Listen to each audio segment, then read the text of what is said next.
ఒక మధ్యతరగతి కుటుంబంలో పుట్టి ఫ్లైట్ ఎక్కాలనుకోవడం ఒక ఆశ, బయట దేశం చూడాలనుకోవడం ఒక ఆశయం, అదే బయట దేశంలో సంపాదించాలనుకోవడం ఒక ఆకాంక్ష.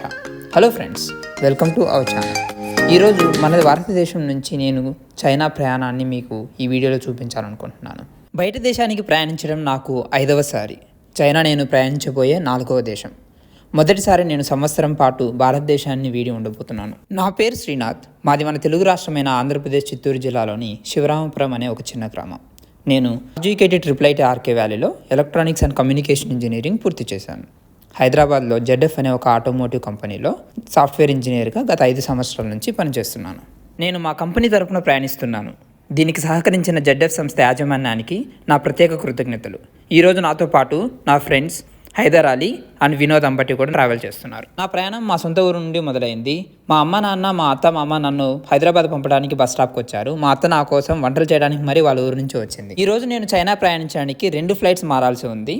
హైదరాబాద్ రాజీవ్ గాంధీ ఇంటర్నేషనల్ ఎయిర్పోర్ట్ నుంచి థాయిలాండ్ సువర్ణభూమి ఎయిర్పోర్ట్ అండ్ అక్కడి నుంచి మరొక ఫ్లైట్లో బయ్యూన్ ఇంటర్నేషనల్ ఎయిర్పోర్ట్, గాంజో, చైనా. మనం బయట దేశం వెళ్ళాలి అంటే మనకు passport, visa, travel insurance, some bank balance, అంటే మనం వెళ్ళే దేశం యొక్క కరెన్సీ మన దగ్గర ఉంటే మరీ మంచిది. ఫ్లైట్ టికెట్స్, ఒకవేళ మనము టూరిస్ట్ కోసం ట్రావెల్ చేస్తుంటే hotel booking receipt and return flight tickets అనేది చాలా అవసరం. మనం బయట దేశం వెళ్తున్నాం కాబట్టి ఇమిగ్రేషన్ అనేసి ఒక ప్రాసెస్ ఉంటుంది. మన దేశంలో తిరిగినట్టయితే ఈ ప్రాసెస్ అనేది అవసరం. Boarding pass collection, immigration process and security check అయిన తర్వాత మన ఫ్లైట్ ఉండే గేట్ దగ్గరికి వెళ్ళాలి. అక్కడ మన ఫ్లైట్ టైంకి ఇలా అందరూ లైన్లో నిల్చొని ఫ్లైట్ బోర్డింగ్ అనేది జరుగుతుంది. నేను ఎక్కిన ఫ్లైట్ థాయ్ ఎయిర్వేస్ చాలా బాగుంది. తినడానికి మంచి ఫుడ్, చూడడానికి స్క్రీన్ విత్ మూవీస్. ఇలా కళ్ళు మూసి తెరిచానో లేదో సవాతికా అంటూ థాయిలాండ్ ఎయిర్పోర్ట్లో ల్యాండ్ అయ్యాయి. హైదరాబాద్లో రాత్రి 1 గంటకు మా ప్రయాణం స్టార్ట్ చేశాం. 2 గంటల 30 నిమిషాల పాటు ప్రయాణించాం. 5 గంటల సమయంలో బ్యాంకాక్ సువర్ణభూమి ఇంటర్నేషనల్ ఎయిర్పోర్ట్లో ల్యాండ్ అయ్యాం. 5 గంటలు అనేది థాయిలాండ్ టైం, అంటే మనకంటే వాళ్ళు 1.5 గంట ముందుంటారు. మేము ఇప్పుడు ఇంకొక ఫ్లైట్ ఎక్కాలి కాబట్టి కనెక్టింగ్ ఫ్లైట్స్ గేట్ ద్వారా ట్రాన్స్ఫర్ డెస్క్లోకి వెళ్ళాం. ఇదిగోండి, సెక్యూరిటీ చెక్ ఈ విధంగా జరుగుతుంది. మన దగ్గర ఉన్న వస్తువులంతా ఆ ప్లాస్టిక్ ట్రేలో పెట్టి మనం ఒంటరిగా రావాలి. వాటర్ కూడా అలో చేయరు. ఏదైనా మీ బ్యాగ్లో లిక్విడ్స్ ఆర్ లోషన్స్ ఉంటే తీసేసుకుంటారు. ఇలాంటివి ఏవైనా ఉంటే బెటర్ చెక్ ఇన్ బ్యాగ్లో పెట్టండి. కనెక్టింగ్ ఫ్లైట్ కదా, ఏం అవదనుకున్నా అయినా నా 1000 రూపాయల లోషన్ తీసి డస్ట్బిన్లో వేశారు. ఇంటర్నేషనల్ ఎయిర్పోర్ట్స్ చాలా పెద్దగా ఉంటాయి. ఒక ప్లేస్ నుంచి మరొక ప్లేస్కి వెళ్ళడానికి చాలా దూరం నడవాల్సి ఉంటుంది. కాబట్టి ప్రయాణికులు అలసిపోకుండా ఇలాంటి వాల్కలేటర్స్ వాడుతారు. ఇక్కడ మనం నిల్చుంటే చాలు, నడవాల్సిన అవసరం ఉండదు. బాగున్నాయి కదా. అలా నడుస్తూ వెళ్తుంటే ఈ self driven floor cleaning robot కనిపించింది. అంటే ఇది మనిషి నడపాల్సిన అవసరం ఉండదు, తనంతట తను పని చేసుకోగలుగుతుంది.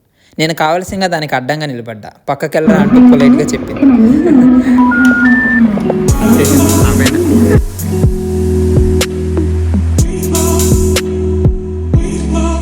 మన నెక్స్ట్ ఫ్లైట్ 10 గంటల 30 నిమిషాలకు. మేము చాలా టైం వెయిట్ చేయాలి. దీన్ని ట్రాన్సిట్ టైం అంటారు. మనం మన దేశంలో లేం కాబట్టి మన మొబైల్ సిగ్నల్స్ అనేవి వర్క్ అవ్వవు.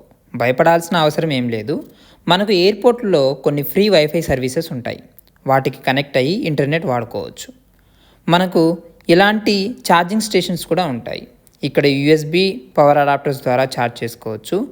యాపిల్ యూజర్స్ అయితే ఇలా వైర్లెస్ ఛార్జింగ్ కూడా చేసుకోవచ్చు. స్టేటస్లు పెడుతూ వాటికి రిప్లై ఇస్తూ వచ్చిపోయే అమ్మాయిలను చూసుకుంటూ నా స్నేహితులతో కొన్ని ఫన్నీ వీడియోస్ చేసుకుంటూ టైం అయిపోయింది. ఇదిగోండి, ఒక వీడియో చూసి నవ్వుకోండి. The passengers are moving to their own ways and I just found 2 guys are very interesting at this charging station. I guess like they are from India. Let me go and ask them how they are feeling about Bangkok airport.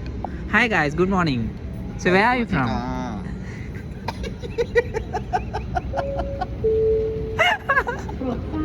I guess like they're so excited to come Bangkok and they even adapted their language also and it's so nice to see them.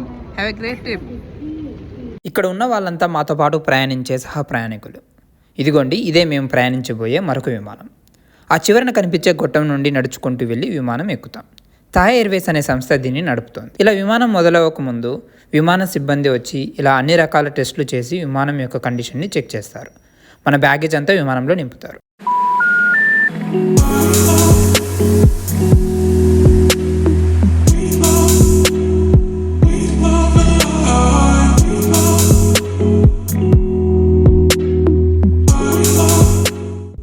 అమ్మయ్య, 5:30 గంటల transit అయిన తర్వాత మొత్తానికి మరొక విమానం ఎక్కేసాం.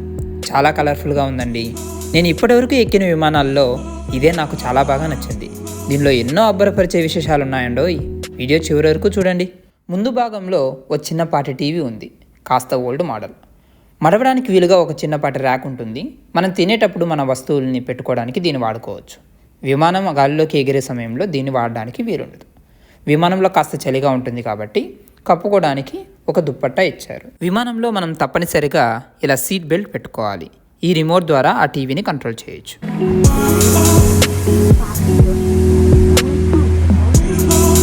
ఇలాంటి screens ఉన్న విమానాల్లో మనకి ఇవ్వాల్సిన సూచనలన్నీ ఈ స్క్రీన్లో కనిపిస్తాయి. ఇలా విమానం కిటికీలో నుంచి మరొక విమానం చూస్తుంటే ఆ అనుభూతే వేరనుకోండి. ఈ స్క్రీన్కి కనెక్ట్ చేసి ఆడియో వినడానికి ప్రతి ఒక్కరికి వాడి పడేసే ఈ ఇయర్ ఫోన్స్ ఇచ్చారు. పర్లా బాగానే ఉన్నాయి. ఈ స్క్రీన్లో మనం సినిమాలతో పాటు మనం ప్రయాణించబోయే ప్రాంతానికి ఎంత దూరంలో ఉన్నామో కూడా చూడొచ్చు. మన గూగుల్ మ్యాప్స్ లాగా అండి. మరొక అవాక్కయ్యే విషయం ఏంటంటే ఈ స్క్రీన్లో మన విమానం మొదటి భాగంలో అమర్చబడిన కెమెరా విజువల్స్ కూడా లైవ్ స్ట్రీమింగ్ ద్వారా చూడొచ్చు.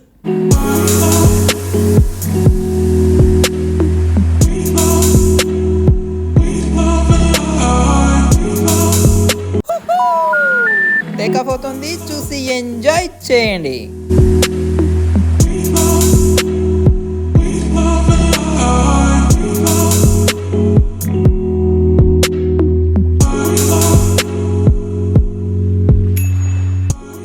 నా జీవితంలో మొదటిసారి చాలా అరుదైన అనుభవాలు చోటు చేసుకున్నాయి.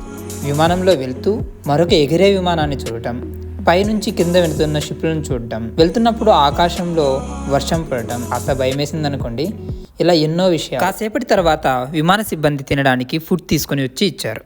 నాకు ఇచ్చిన ఫుడ్లో చేపల కూర, బ్లాక్ రైస్, క్యారెట్, కాస్త బ్రూక్లీ, ఒక వాటర్ బాటిల్, చిన్న బ్రెడ్ ముక్క, కాస్త ఫ్రూట్స్ ముక్కలు, కొంత వెజిటేబుల్ సలాడ్, దీంతో పాటు ఒక గ్లాసుడ్ ఆరెంజ్ జ్యూస్.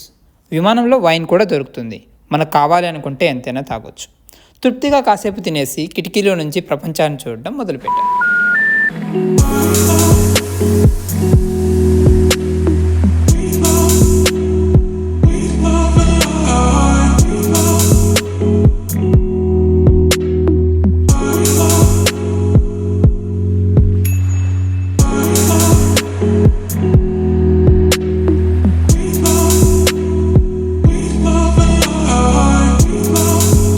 మూడు గంటల ఈ సుదీర్ఘ ప్రయాణం ఎన్నో మధురాతి అనుభవాలను ఇచ్చింది.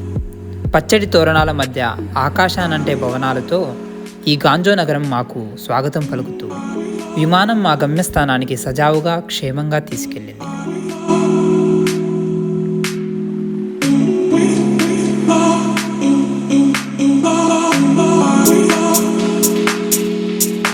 మేము వస్తుండడంతో మా పేర్లు రాసి ఒక ప్లకార్డ్ పట్టుకొని మా లీడర్ షుఫాన్ మా కోసం వెయిట్ చేస్తూ ఉన్నాడు. తనను కలిసిన తర్వాత మా ఆనందానికి హద్దులు లేవు. మేము కలిసిన మొదటి చైనీస్ తను. బయ్యూన్ గాంజో ఇంటర్నేషనల్ ఎయిర్పోర్ట్ కూడా చాలా పెద్దగా ఉంది.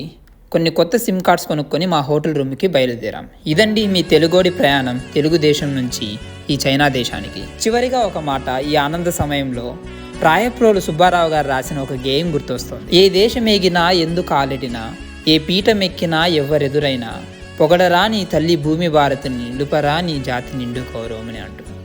ప్రపంచంలో ఏ మూల ఉన్నా పుట్టిన ఊరు పెరిగిన దేశం మరవలేం. ఈ వీడియో చూసిన మిత్రులకు శ్రేయోభిలాషులకు నా కృతజ్ఞతలు. జై హింద్.